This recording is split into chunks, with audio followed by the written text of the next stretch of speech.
Hi guys, welcome back to my channel. Mayam ngasidi ay boroi gi thungtak satak sintak toba achar semjage. Achar sembagi boroi akangba kg ama bazar dagi laujare. Boroi se phattaba su jamna jawrame ase afaba sing se hana khando ani hana dagi su khara khando ga thamjare. Hojik lemhoriba sing si su loina afaba sing se khando ani aduga khando ingai kanda manungda phattaba tin ka ka jawr su lautho ani.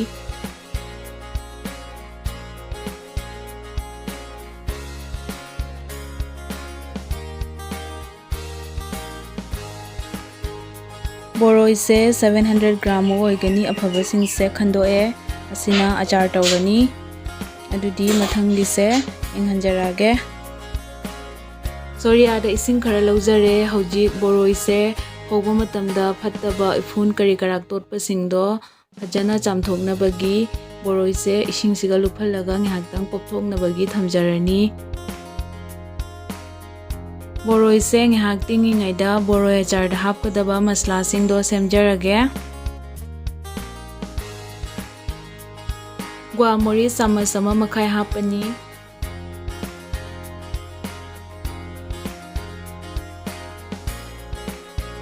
Padigo maru chamasani hapani.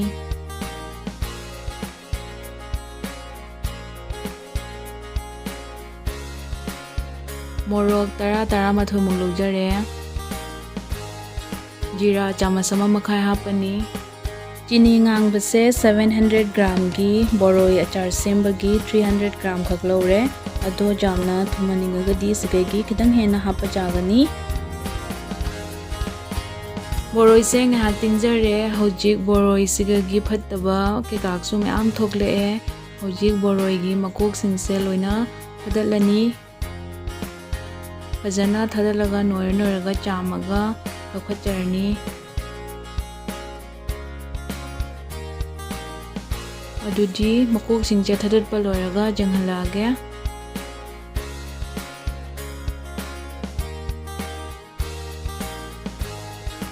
Makok thadadpa lore aduga anirak chamjare phattaba singda loina chatkinabagi hojik boroi se masla changnabagi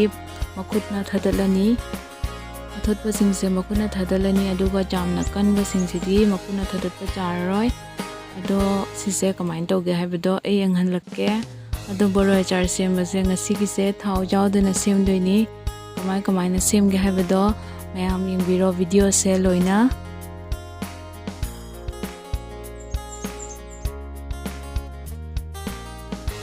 Boroi gi maku se khara thadadpa lore hojik ising sahalani. Hangda ising glass ama hapaga ising se sahanjare. Ising se sumaina lumbu sarani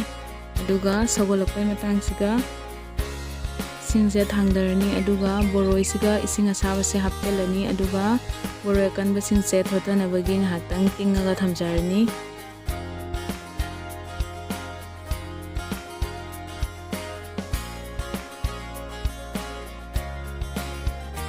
Boroi se tingi ngaida hojik khang sahalaga masla sing se ngaurani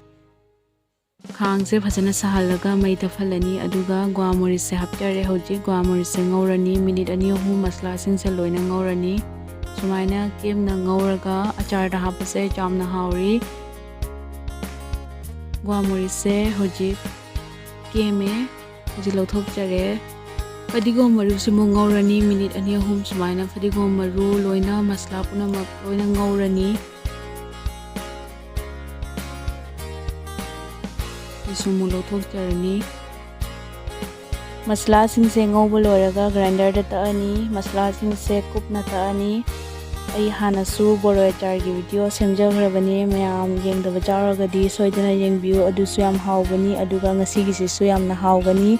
Mayam soidana semaga chabiu boroi achar boroi gi season da boroi achar semhodradi jamna nungai horaroi aduna video sengaga soidana semaga chabiu. Hojik morok simuk ngaujarani.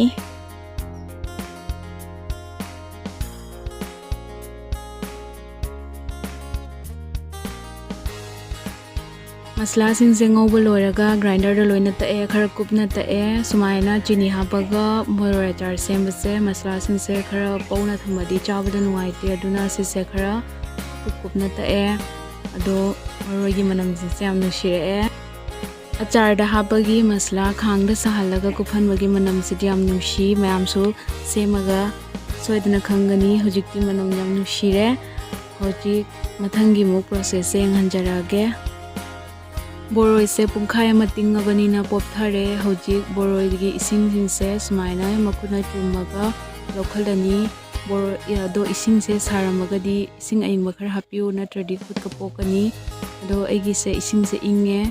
hojik se boroi singse sumaina makuna lokhalani punamak ado lokhat paloraga mu enghanjarage ising dagi boroi singse loina lokhat jare tumthoga hojik khang thangalaga ising glass ama hijarani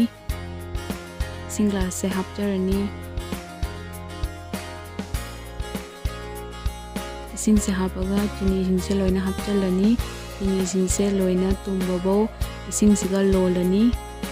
marak da chini se otkani natradi chini se makha da phamjalaga napsangini adugi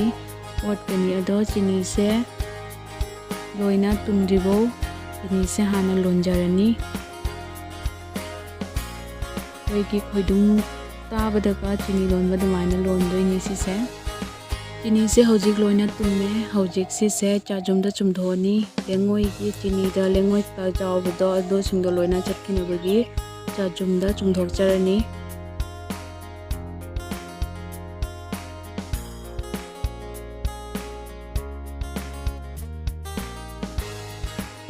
chini sigi makhada hojik lengoi khara jawrame lengoi ne kaine achar tausanbase chabda kengi adugi sise sumaina chumthoga tawragadi kengaroi khang se chamthoga amuk se khang se thangachare gas ta hojik chini mahi singse loina hapchanjarani chini mahi se hojik ngaktang sawhalani high flame da chini mahi se sawgalapaga boroi hapchalani siga boroi se hapaga sise minute 3 mu otjarani otpadi lepa jade natradi makhada kasangini chini sina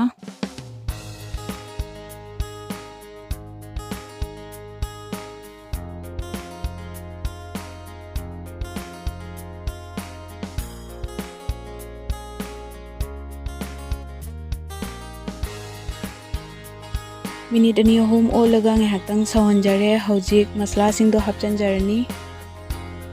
guamuris hapchanjare padigo maru hapchanjare jira hapchare morok se hapchare ase hojik loina mix tawrani mix tawraga sise ngahtang minute ani home ngahak thamjarani ase masala hapam daida flame se low tawraga thambiu adugi mamang de flame se high tawrasu kemda kaide mahi singdona kesu kasaloy do otpadi lepa jate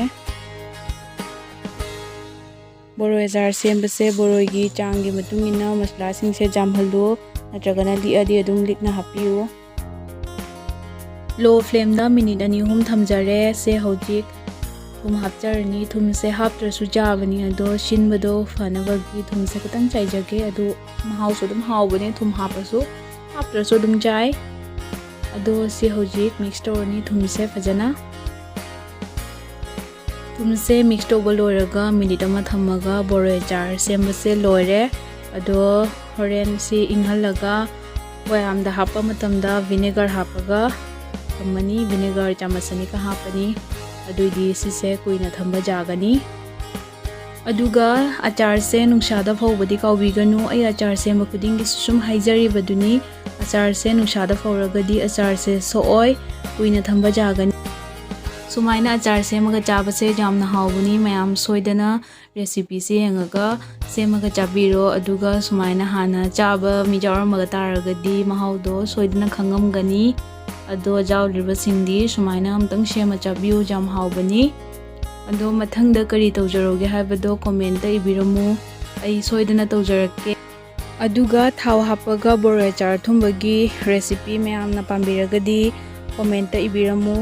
ꯑꯩ ꯁꯦꯝꯖꯔꯛꯀꯦ ꯑꯗꯨꯒ ꯑꯁꯤꯒꯤ ꯚꯤꯗꯤꯑꯣꯁꯦ 1K like ꯑꯣꯏꯔꯒꯗꯤ ꯑꯩ ꯚꯤꯗꯤꯑꯣꯗꯣ share ꯇꯧꯖꯔꯛꯑꯅꯤ ꯅꯠꯇ꯭ꯔꯒꯗꯤ ꯑꯩ ꯃꯊꯪ ꯆꯍꯤꯗ ꯑꯣꯏꯅ ꯁꯦꯌꯔ ꯇꯧꯔꯛꯑꯅꯤ ꯑꯗꯨꯗꯤ ꯃꯌꯥꯝꯅ ꯂꯥꯏꯛ ꯇꯧꯕꯤꯔꯛꯄꯒꯤ ꯃꯇꯨꯡ ꯏꯟꯅ ꯑꯩꯁꯨ ꯈꯪꯗꯣꯏꯅꯤ ꯑꯩꯒꯤ ꯔꯦꯁꯤꯄꯤꯁꯦ ꯄꯥꯝꯕꯤꯗꯦ ꯍꯥꯏꯕꯗꯣ ꯑꯆꯥꯔꯒꯤ ꯚꯤꯗꯤꯑꯣꯁꯦ ꯄꯥꯝꯕꯤꯔꯒꯗꯤ ꯃꯌꯥꯝ ꯂꯥꯏꯛ ꯁꯦꯌꯔ ꯁꯕꯁꯀ꯭ꯔꯥꯏꯕ ꯀꯃꯦꯟ ꯇꯧꯕꯤꯔꯝꯃꯨ ꯑꯗꯨꯒ ꯑꯩꯒꯤ ꯚꯤꯗꯤꯑꯣꯁꯦ ꯊꯥꯡꯒꯠꯂꯛꯄꯒ ꯐꯪꯅꯕꯒꯤ ꯕꯦꯜ ꯑꯥꯏꯀꯟꯗꯣ ꯈꯤꯡꯕꯤꯔꯝꯃꯣ ꯑꯗꯨꯗꯤ ꯉꯁꯤꯒꯤꯗꯤ ꯂꯣꯏꯁꯤꯟꯖꯔꯒꯦ